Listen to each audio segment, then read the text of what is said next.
front of me is HUAWEI P50 Pocket, and today I would like to show you how you can set up an alarm clock on this device. First of all, find clock and tap on it. Now select alarm at the bottom left corner and tap on this plus icon. Following that, you need to set up an hour and choose repeat. Now pick days of the week and select OK. After that, click on label your alarm however you wish to, tap on OK.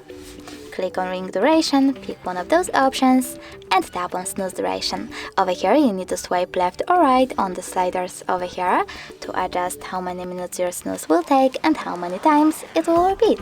Save your changes by tapping on OK and click on sound. Over here you can pick one of those melodies by tapping on the best one and going back. But you can also click on vibration and select one of those vibration patterns, or turn off vibrations completely by tapping on done. You can also tap on music on device and select one of those songs from your smartphone.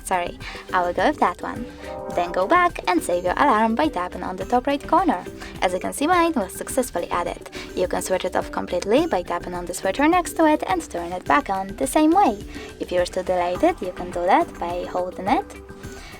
Picking alarm that you wish to get rid of, I will go with those two and select delete at the bottom. Then confirm your choice in the pop-up. Thanks so much for watching. If you enjoyed this video, leave a like, comment and definitely subscribe. Bye!